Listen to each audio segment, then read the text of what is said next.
Oi pessoal, seja muito bem-vinda, muito bem-vindo a mais esse episódio inédito do podcast Sucesso à Brasileira. Eu sou o Celso Sberner, um consultor de empresas, de tecnologia, de pessoas há muito tempo. Tive o prazer de conhecer e continuar conhecendo muita gente interessante de sucesso ao longo da minha carreira. Muito empolgado aqui com o nosso projeto Sucesso à Brasileira. A ideia é ajudar o país a ter mais sucesso, trazendo pessoas para compartilhar histórias, casos de sucesso e conteúdo bastante atual. A nossa convidada da semana é muito especial e ela fala de um tema muito importante para o sucesso brasileiro, diria talvez até um primo do sucesso aqui. Ela é especializada em felicidade corporativa. Então, eu tenho o prazer de receber aqui Renata Rivetti. Muito obrigado pela sua presença. Obrigada, Celso. Feliz de estar aqui hoje com você. Muito legal. Pessoal, a Renata, ela é especializada em felicidade corporativa. Ela é diretora e fundadora da Reconnect Happiness at Work, né, que é muito legal essa história.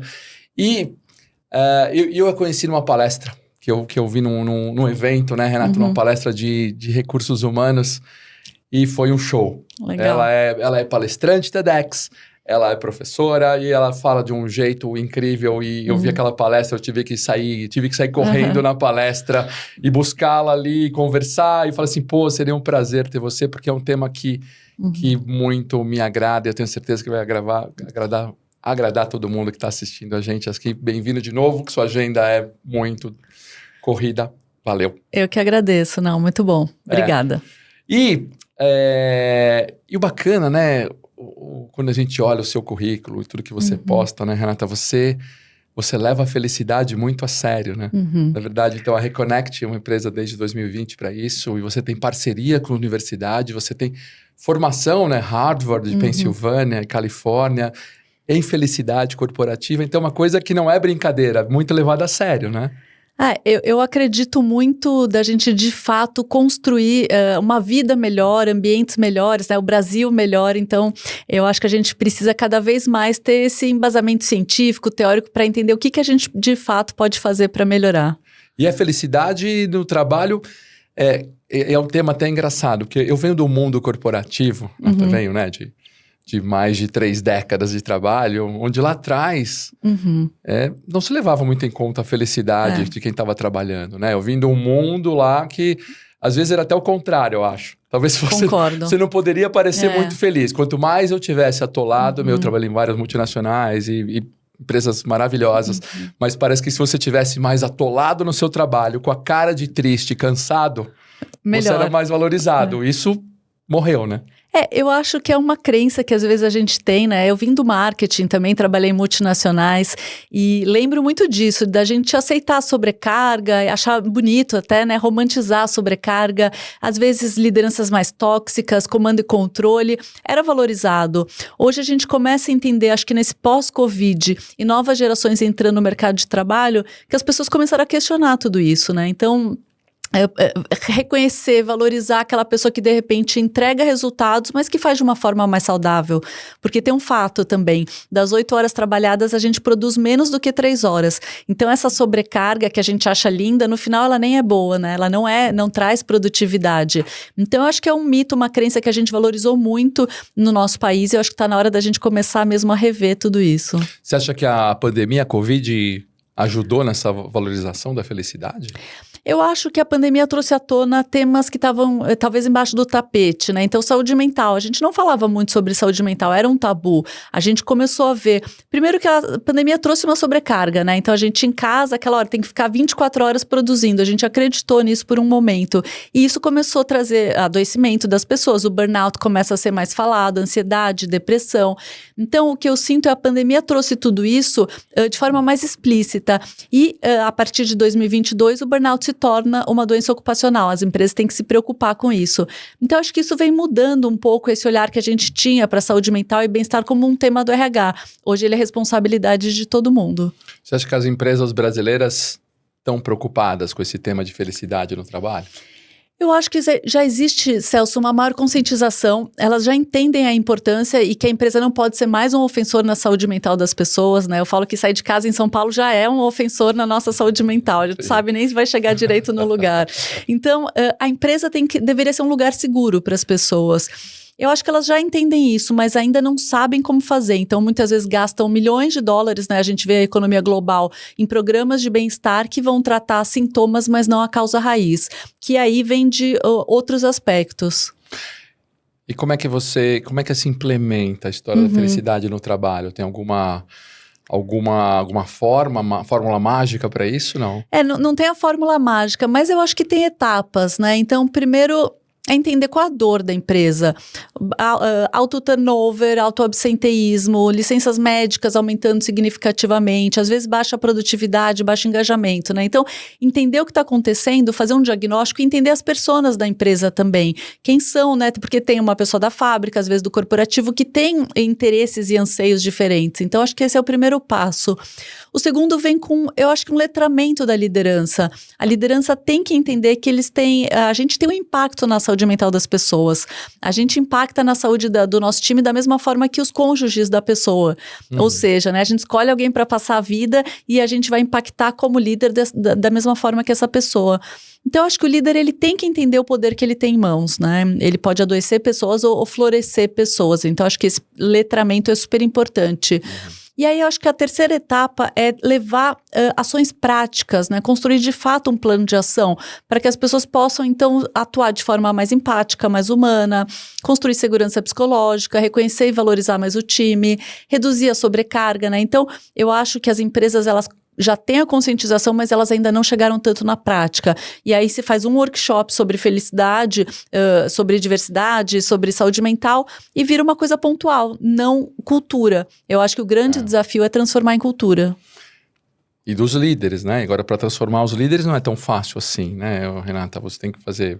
Não é só um workshop, né? Não. Primeiro, eu acho que eles têm que entender que o líder hoje não é só mais alguém que bate metas, né? O líder, ele faz gestão de pessoas, ele tem que se preocupar com o time, ele tem que saber como as pessoas se sentem. Tem líderes que me falam, mas Renata, eu não sou psicólogo. Eu falo, não precisa ser, não é para resolver o problema do time. Mas precisa ter um espaço aberto, precisa ter um espaço seguro, precisa ter relações de confiança, né? Acho que isso é essencial. Então, o líder primeiro tem que ter essa consciência. Depois, ele praticar novos rituais. A gente está nesse mundo híbrido que as pessoas ainda não sabem muito como agir, né? Então, assim, será que eu tenho que ficar marcando reunião o dia inteiro para ver se meu time está trabalhando? Às vezes, ainda tem líder fazendo isso, né? Então, liga a câmera só para ver como estão as coisas, se está em casa, né? Ou se foi para a praia. Então, eu acho que são novos rituais que a gente tem que ter. Entender de outra forma como lidar com o nosso time. E aí existem projetos assim fechados para implementar isso? Tipo, você contrata um pessoal, vamos implementar soluções de formação de líderes, de formação do time, ou são só pontuais? Ou não, você organiza isso de uma forma. As empresas hoje chamam para quê? Hoje me chamam, às vezes, para fazer pesquisa sobre felicidade corporativa, fazer um diagnóstico, mas normalmente hoje o que eu mais faço é treinamentos para liderança, né? Então a gente faz aí uma jornada de sustentabilidade humana, felicidade corporativa, para passar por essa fase de letramento e construção de plano de ação, né? Eu sempre falo, como não tem a fórmula mágica, no final colocar os líderes para construírem o plano é a melhor forma de ter o engajamento deles também, né? Então a gente tem construído aí grandes cases para de fato tentar trazer para a prática. E aí a gente trabalha em 3 frentes. Redesenhar o tempo para a gente, de fato, reduzir essa sobrecarga, trabalhar melhor. A gente sempre fala isso, não é trabalhar mais, é trabalhar menos, mas trabalhar melhor. Reduzir as reuniões, as distrações, usar a tecnologia, né, a nosso favor. O segundo aspecto é redesenhar o trabalho para que esse líder consiga obter o melhor de cada um do time. A gente não tem as mesmas forças, os mesmos dons, os mesmos talentos, né? E muitas vezes o líder olha só a fraqueza. Está na hora de olhar mais as forças, para trazer também mais realização e significado para o time. E, por fim, redesenhar o trabalho, criar um ambiente de segurança psicológica, de pertencimento, de inclusão, equidade, né? Então, a gente passa por esses 3 grandes aspectos. Muito legal. Pessoal, como sempre, a gente vai ter aqui todos os dados da Renata, de como encontrá-la e como chegar a ela com todos esses temas, com certeza. E que é um tema muito bacana. Daqui a pouquinho a gente vai falar também sobre o 4-Day Weeks, que é esse projeto de trabalhar 4 dias da semana. A Renata é uma das líderes disso aqui no Brasil. Daqui a pouquinho a gente fala disso. Legal. Vamos falar também da sua carreira, que é muito bacana lá, como é que você fez essa mudança do marketing para falar de felicidade. Mas ainda no tema felicidade, então hoje em dia já se fala que as pessoas felizes vão trabalhar melhor. Isso talvez vai gerar melhores resultados para uma empresa, né? Existem métricas para isso, Renata? A gente vê hoje, saiu o novo relatório da Gallup 2024 e mostra que os indicadores estão ruins, né? Então, a gente vê 23% das pessoas engajadas. Brasil, isso? Global. Mas tem aí uma separação, mas é muito parecido, né? Globalmente é bem parecido. Desculpa, você estava no 23%. Imagina, de baixo engajamento, a gente tem ansiedade, altos índices de burnout, a gente vê pessoas tristes, solitárias, e tudo isso tem impactado no trabalho também. Então, o que eu sinto, Celso, é que a gente está num momento do mundo que os indicadores estão ruins em saúde mental, bem-estar, mas também estão ruins em produtividade, engajamento, em resultados, né? E aí as empresas pensam, o que eu preciso fazer então? Como é que eu mudo esse cenário? E elas pensam muito em voltar então para o comando e controle, talvez para o medo, né? Para agressividade, 100% presencial, tem empresas falando. E eu acho que isso é o que menos vai gerar resultados a longo prazo, né? Eu acho que esse modelo que a gente sempre atuou no curto prazo gerava resultado e talvez gere resultado no curto prazo, mas a longo prazo a gente precisa de algo mais sustentável. E aí a Gallup mostra, de fato, empresas que cuidam de pessoas, elas reduzem o absenteísmo, elas reduzem as faltas, elas reduzem o turnover, elas aumentam a produtividade, aumentam o engajamento, né? Então, eu fico pensando, claro, se eu gosto do que eu estou fazendo, eu vou produzir mais, parece quase que óbvio, né? Se eu tenho boas relações com as pessoas do meu trabalho, eu vou produzir mais. Então, eu acho que as empresas começaram a já entender, e acho que no Brasil a gente já chegou nesse momento das empresas entenderem que pessoas que estão bem, elas geram melhores resultados, né? Eu sempre falo para os líderes, quem está exausto não vai inovar, não vai fazer um bom resultado, não vai conseguir, de fato, trabalhar bem, né? Se eu não tô bem comigo, se eu não tô bem com o meu trabalho, se eu não gosto do que eu faço, eu não vou gerar resultado. Então, eu acho que tá na hora da gente entender que o que você falou logo no começo, né? Que aquele lugar da gente tá triste, sofrendo, por muito tempo isso foi valorizado e até reconhecido, né? Os líderes que falam, olha lá, tá dando duro, né? Deu sangue pela empresa. Eu acho que isso é insustentável. As pessoas estão chegando aí no seu limite, né? No seu esgotamento. Então, tá na hora da gente entender que elas podem ser saudáveis, que o bem-estar, que a saúde mental não é antagonista da produtividade. Ao contrário, é um grande aliado. Mas a gente precisa cada vez mais entender isso de forma prática, né? A gente trouxe vários convidados aqui que vão ao redor desse tema, sabe? Assim, da felicidade das pessoas, do lado mais humano.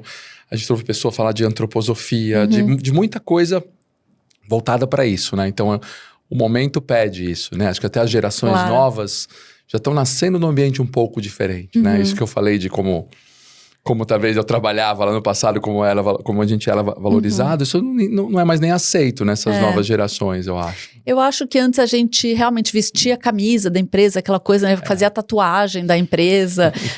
Hoje essas gerações, elas falam, eu quero trabalhar, eu gosto de desafios, eu quero me sentir realizado, mas eu quero viver. Né? Então, assim, eu ouço isso, pessoas falando isso, eu quero viver, eu quero ter tempo, ter qualidade de vida, eu quero ter tempo pra mim, eu quero ter tempo pra estar com as pessoas que eu amo, eu quero ter mais flexibilidade. Então, até no Salto by Southwest que eu fui esse ano, se falou muito sobre geração Z, porque a gente tem vários, né, ideias e julgamentos, a geração Z não quer trabalhar ou qualquer coisa assim, e na verdade a geração Z quer trabalhar de uma nova forma, o que eu acho super saudável da gente questionar, por que eu preciso trabalhar talvez 100% presencial, 5 vezes por semana no mesmo modelo, ter reunião o dia inteiro, será que não está na hora da gente discutir que o mundo mudou? E que a inteligência artificial pode ajudar a gente, né, a trabalhar melhor? Então, acho que são questionamentos que são super válidos e que vão mudar aí o futuro do trabalho. Sem dúvida.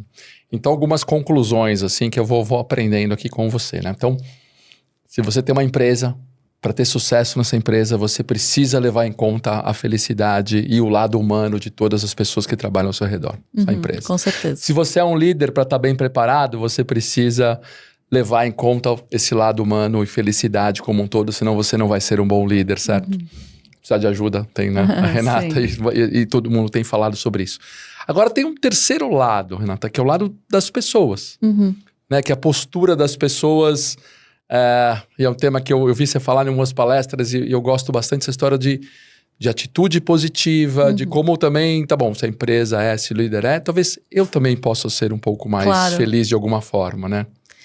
Eu acho que é uma responsabilidade compartilhada, né? A felicidade, ela é uma responsabilidade individual. Cada um aqui deveria buscar e construir, acho que mais do que buscar é construir de fato a vida que quer.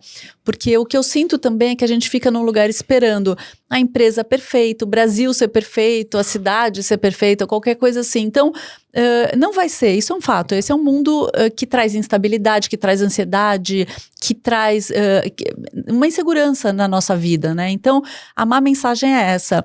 A boa mensagem, a psicologia positiva traz, é que para quem tem as necessidades básicas atendidas, então também não dá para romantizar a felicidade, mas para quem tem uma casa, comida, um emprego, a felicidade também é uma escolha. Então, o que eu estou fazendo para, de fato, construir a vida que eu quero?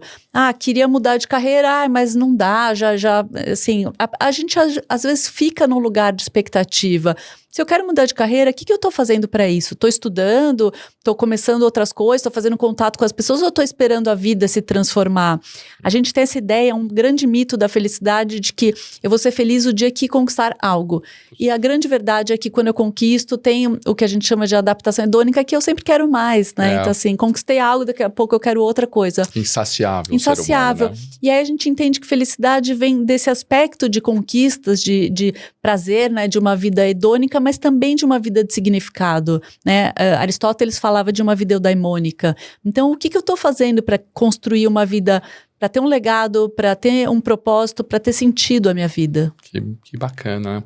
Por isso que eu falo que felicidade, sucesso, né? E tem muita coisa a respeito disso, né? Tá muito ligado. Quando você tá no sucesso, quando você tá na felicidade e como é que você vai ver essa história para não ser um eterno infeliz buscando o sucesso que nunca chega. E é engraçado você falar isso. Tem um professor de Harvard, o Shaw Achor, e ele fala...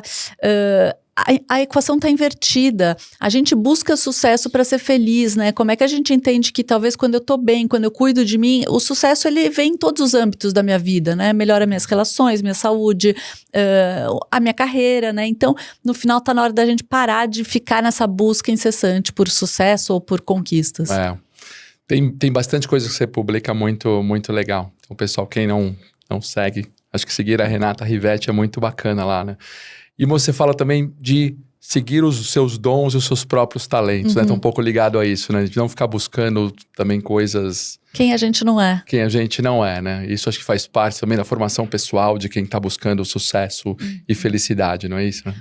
A gente foca muito nas fraquezas, né? Então, e a gente como sociedade, né? A mãe vê que a criança é ruim em tal matéria, ela vai lá e coloca a criança para estudar matemática que ela não gosta e não sabe, né? Então, a gente como sociedade olha muito o que a gente não sabe, a nossa falta. E a psicologia positiva também traz isso. Olha a sua força, se empodere, né? Sim. Descubra seus dons, seus talentos, suas paixões. Porque certamente quando a gente assume, né, quem a gente é, a gente vai ter mais sucesso. Sim, sem dúvida. Muito bacana. E vamos num tema também que você também é diretora da 4-Day Week Brasil, né? Então e a gente já está se falando isso, acho que há algum tempo, há mais de um ano e pouco. Então não sei o tempo exato que está se falando essa história do dia de 4 semanas. O que é isso, Renata? Bom, isso surge em 2018, quando um empresário da Nova Zelândia percebe que a empresa dele tinha baixa produtividade e ele percebe que o dia é cheio de distrações, né? Então a gente passa muito tempo em redes sociais, muitas reuniões, a gente é improdutivo ao longo do dia. Então ele faz uma proposta para o time dele de: vocês topam trabalhar 4 dias por semana, ter um dia extra de benefício para lazer, para o que vocês quiserem, mas nesses 4 dias trabalhar melhor? E aí eles começam a entender quais eram os ofensores da produtividade e tentar fazer mudanças no dia a dia, e eles têm um ótimo resultado. Com isso, o Andrew Barnes funda a 4-Day Week Global, né, que é essa organização sem fins lucrativos que começou a fazer pilotos ao redor do mundo. Então fez no Reino Unido, Austrália, Nova Zelândia, Portugal, Espanha, Irlanda, enfim, hoje Estados Unidos, Canadá, assim, eles estão em 21 países. E eu vim acompanhando essa história também, os pilotos globais, vendo ótimos resultados, né? Porque ele é um projeto não de redução de horas, ele é um projeto de produtividade. Então, acho que a gente tem várias crenças e mitos, mas a gente está falando do descanso, mas a gente está falando de trabalhar melhor. E aí eu fui conversar com eles em 2022, fui tentar entender, e ano passado a gente acabou em 2023 trazendo o piloto para o Brasil, então somos parceiros exclusivos deles, e a gente passou meses de planejamento com 20 empresas que se inscreveram no piloto, que quiseram fazer mudanças, então a gente teve aulas, discussão, um planejamento e um design desse modelo, e agora em 2024 as empresas estão, né, finalizando o piloto, testando a semana de 4 dias. Então a gente já tem empresas no Brasil já em piloto trabalhando 4 dias por semana. A gente tem 20 empresas, a gente já teve o primeiro resultado, a gente tem a FGV e a ESP aqui apoiando a gente no piloto, né? Então, uma pesquisa quantitativa, qualitativa, para entender o que está dando certo e o que não está. E as empresas têm feito ajustes, né? Então, vamos testar um modelo que todo mundo tira uma sexta, e aí faz escala, enfim. Ou não, uma parte tira a segunda, outra tira a sexta, ou tira a quarta, enfim. Então, as empresas estão testando nesses 6 meses qual o melhor modelo, o que de fato funciona para aquela empresa. E, por enquanto, os resultados são ótimos, assim. É bom para o colaborador, então ele se sente mais descansado, ele se sente menos estressado, menos ansioso, né? A saúde mental e bem-estar ajuda. Saúde mental. Parece óbvio, né? Mas é bom para a empresa também, as pessoas trabalhando melhor, revendo a improdutividade, usando tecnologia, a inteligência artificial, reduzindo as reuniões improdutivas, né? Fazendo pausas. Então, no final tem sido bom também para a criatividade, para o engajamento das pessoas e bom para a sociedade, porque as pessoas falam, passei mais tempo, né? Minha mulher está grávida, fui acompanhar o ultrassom. A outra pessoa falou, faço agora toda sexta churrasco com os meus pais. Então, as pessoas começam a fortalecer as relações sem externas. diminuir produtividade, né? Então, esse é talvez até aumentando a produtividade. A produtividade diária aumenta, né? Talvez a semanal se mantenha. O modelo é esse, de 180 a 100, que a gente chama de manter 100% dos resultados, trabalhando 80% do tempo e manter 100% do salário. Então, ele é um projeto que deveria ser ganha-ganha, né? Bom para o colaborador e para a empresa também.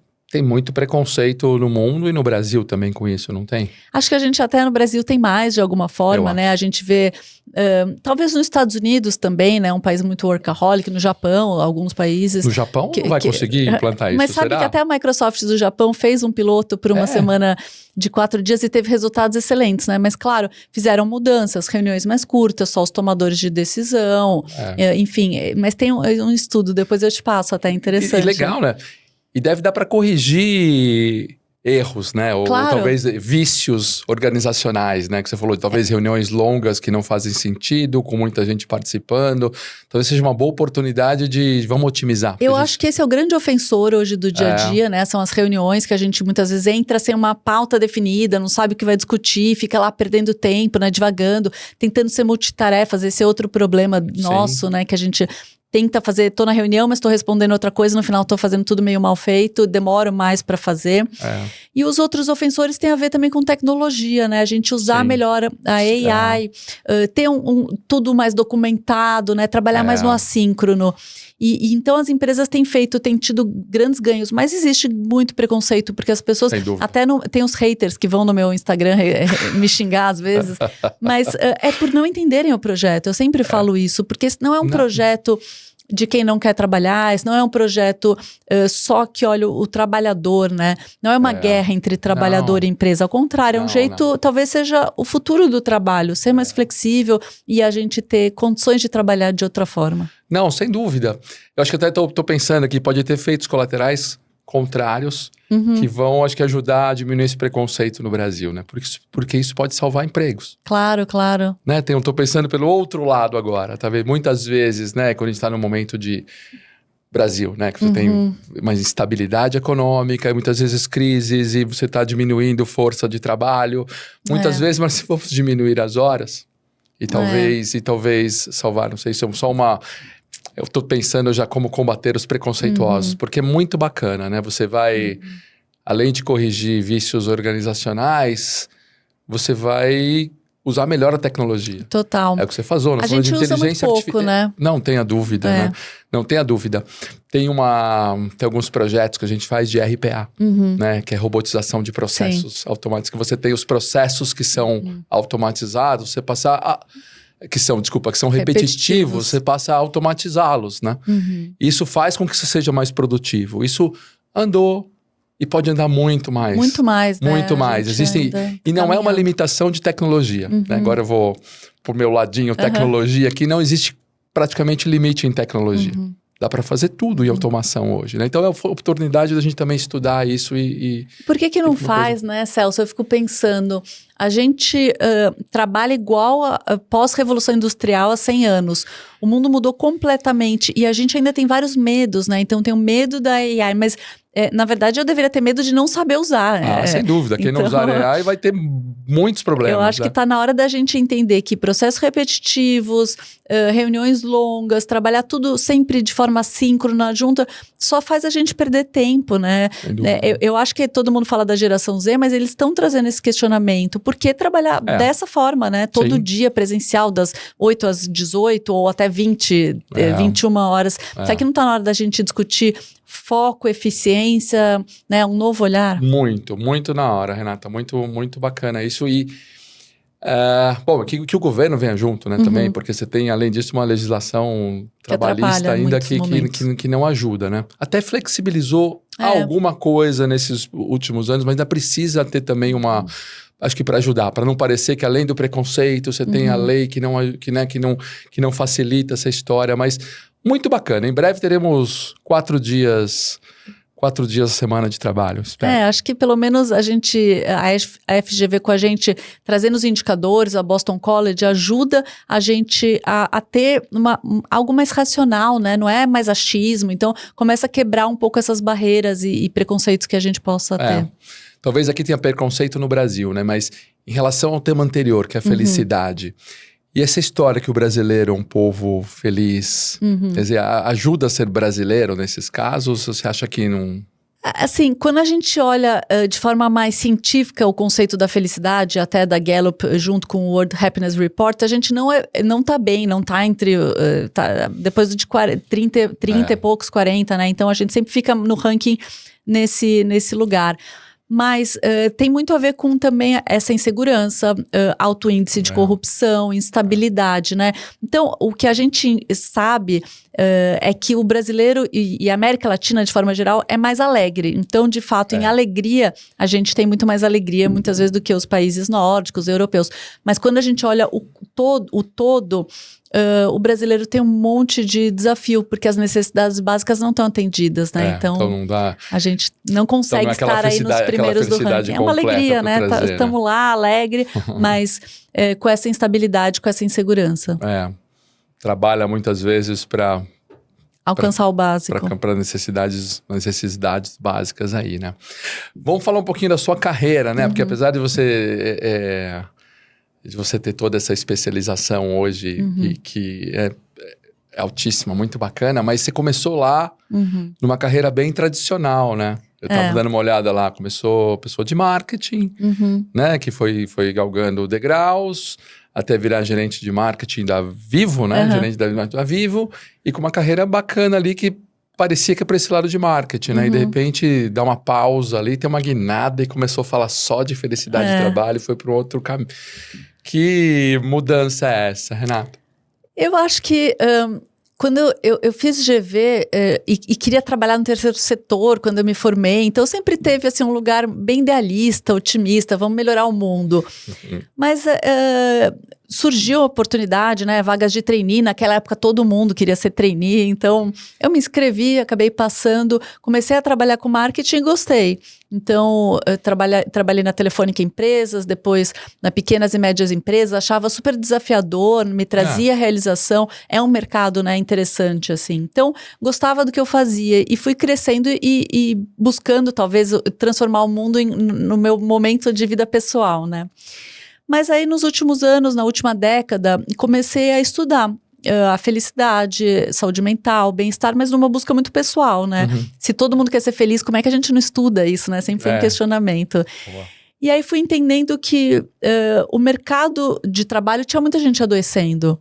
e a forma com que a gente trabalhava não vinha melhorando, né? Ao contrário, o Keynes falava que a gente ia trabalhar 15 horas semanais, Bill Gates fala hoje 3 dias por semana, né? Falam 3, E a gente, ao contrário, sobrecarregado, cansado, as pessoas se sentindo muitas vezes abusadas, assédios, falta de segurança psicológica. Então sempre me incomodou esse olhar, né? De pensar o quanto que a liderança não entendia esse papel de líder, né? De que a gente tem uma responsabilidade. E nessa busca em estudos, principalmente fora do Brasil, porque a gente tem menos esse lugar ainda aqui no Brasil consolidado, né, do tema da felicidade, eu comecei a perceber que que eu podia levar isso de uma forma prática para as empresas. Entendi. Então, eu sempre falo que ter vindo do marketing me ajuda também a estar próxima da área de negócios, a falar de resultados, a entender como que a gente podia criar um storytelling para essa história toda da felicidade e trazer isso para as empresas. Então, desde 2020 comecei a fazer palestras e as coisas fluíram muito, assim. Então, no começo eu lembro, assim, até minha família, Renata, isso não existe, felicidade no trabalho, né? Eu lembro meus avós, assim, trabalho é trabalho, felicidade é Pô, você já é gerente de marketing. Exato. Já é de marketing que é inovador. Você quer ser mais inovador tá ainda, tudo né? bem, né? Então eu lembro muito desses questionamentos. Eu falei, não, eu acredito muito no que eu tô falando. E, então, assim, tem muita verdade nessa história, até porque eu não tô falando de felicidade no trabalho e ambiente bonito. Felicidade no trabalho tem a ver com as relações, tem a ver com o trabalho das pessoas, né? Com qualidade de vida. Então, as coisas fluíram e aí eu realmente foquei nisso. Mas no que acredita, né? Sim. É muito bacana, né? A gente começa a trazer as pessoas de sucesso aqui e a gente começa a perceber um certo comportamento padrão nessas pessoas, né? Que estão em cargos empreendedores, empresários, executivos, profissionais, mas, né? E tá nítido aqui, né? Quer dizer, primeiro, muito estudo, estudo, né? Quando olha lá, que olhar no seu LinkedIn vai ver uma lista de muita coisa lá, de muito estudo. Tem um lado de coragem, né? De trocar o certo, né? O que tá muito ali...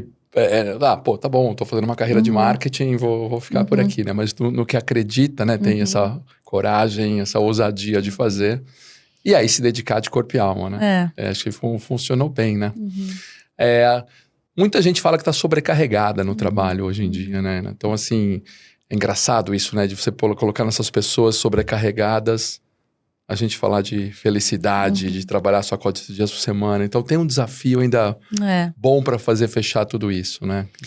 Eu acho que tem um grande desafio da gente entender mesmo que essa cultura de bem-estar, ela é boa. Ela é boa para as empresas, ela é boa para as pessoas, para a nossa sociedade, né? Porque do jeito que tá, é um mundo que vem adoecendo, né? Então tá na hora da gente entender que dá para ser diferente, dá para ser melhor. Dá. E que comece, mesmo que começando aos poucos. Claro, né? Claro. Não precisa ser nada disruptivo. Dá tempo de tomar cerveja, será? Você consegue tomar tempo de tomar cerveja? Ou alguém que você tem para tomar cerveja? Legal. Porque eu vou te dar um presentinho aqui. Obrigada. Que é uma cerveja. Obrigada, olha. Que é uma cerveja artesanal. Brasileira. Isso aí é a Hiller. A Hiller, esse cachorrinho. Adorei. Eles fizeram uma tiragem especial do sucesso brasileiro. Legal. Porque ela é feita com lúpulo plantado aqui no Brasil, produzido ali. Maravilhoso. Em Passa Quatro. E então é bacana. Então depois E aí, parabéns por tudo isso, porque a gente valoriza muito pouco a gente, né? Pois é. A gente precisa, essa é a ideia. Aqui a gente quis falar de sucesso, mas o sucesso estava muito assim, solto, a gente quis trazer isso pro Brasil, né? De pessoas que fazem coisas aqui. A gente tá sempre copiando, né? E aqui é muito bacana, aqui, porque o Tídio, ele é um sócio meu numa empresa, né? Que eu vou falar também. E ele planta lúpulo aqui. Lúpulo é uma coisa muito europeia. E, na verdade, o lúpulo lá é num nível muito melhor que o nosso aqui, por causa de clima, tudo. Mas eles conseguiram aqui, tá conseguindo índices de produtividade bem alto. Legal. Então, na verdade, o primeiro negócio é lúpulo. E o segundo agora é começar a fazer cerveja local do lúpulo brasileiro, né? Então, maravilhoso. É também uma história muito bacana. E o Tídio é sócio meu numa empresa, que eu já falei um pouquinho, que é a Multi. A Multi é uma empresa de consultoria, que a gente faz consultoria em tecnologia, faz consultoria em RH. Legal. É no evento de RH que eu te conheci, vendo a sua palestra que é ótima ali. E aqui eu até brinco, né? Que eu sou uma pessoa de tecnologia, que venho de empresas como IBM, a Oracle, a Ernst Young, aprendendo recursos humanos, né? Naqueles eventos com pessoas como você e outras. E aqui a gente faz seleção de recursos, a gente atrai talentos, a gente forma talentos. A gente vê que cada vez mais nesse mundo nosso de tecnologia aqui na Multi, que não é só o técnico. Exato. Já deixou de ser um bom tempo. O técnico muitas vezes tá bom, claro, é um É um standard de tecnologia, de técnico, mas é as questões humanas e comportamentais que tem que ser levado em conta. E a gente faz isso na Multi, então a gente mistura RH com tecnologia, tá dando um bom resultado. Legal. Eu acho que deveria ser, a tecnologia tem tudo a ver com pessoas, né? Como é que a gente usa a tecnologia para melhorar os processos, a vida das pessoas, né? Então... É isso, né? Na verdade, esse é o tripé muito antigo e que funciona muito, que é tecnologia, processos e pessoas. Jacob Moore. Exatamente, mas e que cada vez mais o pessoas, ele tá crescendo de um jeito que parece, quando a gente já falava isso há 20 e poucos anos atrás, mas parece que a tecnologia que era fortuna, depois os processos e quando der tempo, cuide das pessoas. Eu diria que hoje inverteu isso, assim, se não tiver pessoas, não existe nada. Né? A tecnologia está cada vez mais autônoma e os processos aí sim, vamos trabalhar nele e usar o que a gente tem de melhor em tecnologia e processos, essa história. Muito bacana, a cerveja é sua, depois você me fala o que você achou, a gente conta lá pro Tídio. Legal. E uma pergunta muito fácil para você agora, que é o que você entende por sucesso, Renata? Eu acho que é algo que você falou que tem muito a ver com verdade.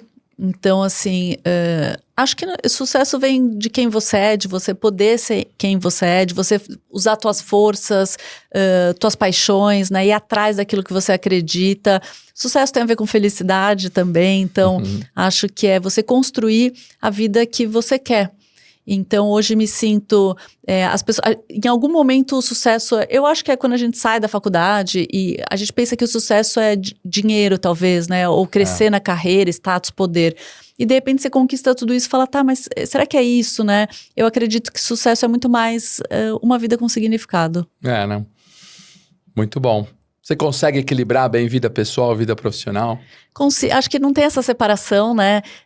Hoje eu digo muito não, assim, eu falo que não dá para fazer tudo, então eu acredito muito em qualidade de vida, em equilíbrio, né? Eu preciso estar bem, não vou... Então, tem semanas que tem pico, tem sobrecarga, mas eu sempre tento organizar minha agenda. Até te falei, hoje não dá para participar de muito podcast, então que bom que eu vim aqui, eu fico feliz. Mas a gente tem que dizer não também, porque senão quando vê a gente também tá adoecendo e sobrecarregado. Então eu falo que meu WhatsApp tem um monte de mensagem, não me perdoem, né? Mas é um pouco isso, a gente também equilibrar a vida, eu acho isso super importante. Equilíbrio é uma palavra importante, né? E você acha que tendência a gente tá nesse mundo de implantar essa felicidade no trabalho? Como é que você vê a tendência e como é que a gente vai estar daqui a 10 anos, você acha, com isso? Eu sou otimista. Se a gente for pensar, o mundo é desafiador, não vai deixar de ser. Mas eu vejo pelo menos os temas serem falados, a gente começar a ter consciência, a gente começar a discutir o uso das redes sociais, né? A gente entender que no final, o que a gente está fazendo para melhorar os hábitos. Então hoje a neurociência traz muito indicador. A gente pode mudar hábitos, construir novos caminhos neurais, enfim. Então eu acho que a gente cada vez mais entender que é uma construção. Não vai ser do dia para a noite, mas eu acredito que a gente possa discutir um futuro do trabalho que seja mais humano, que seja mais empático e mais saudável. E no final mais produtivo, né? Então, eu acredito nisso. Então vamos estar bem. E o Brasil bem nessa foto, você acha? Que a gente tem bastante representação disso no Brasil?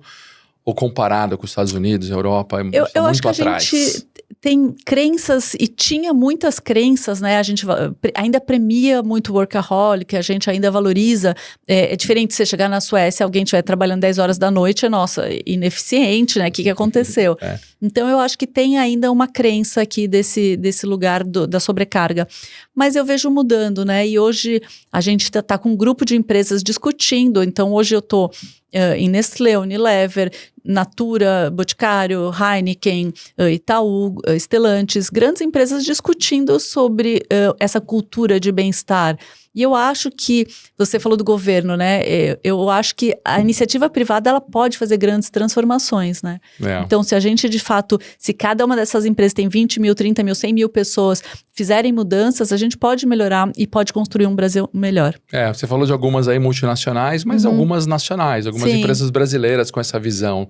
Não é uma coisa importada, é uma coisa... Não, e até porque às vezes, por exemplo, na Heineken se falou antes de felicidade no Brasil do que na Holanda. Ah, que bacana. Então, assim, na própria Nestlé a gente tem falado muito aqui e de repente em outros países, na Suíça ainda não. Então, eu acho que o Brasil ele é pioneiro em várias frentes, né? E eu acho que a gente tem uma população enorme. Como é que a gente começa a falar mais para que possa abranger mais pessoas nessa discussão? Não, sem dúvida.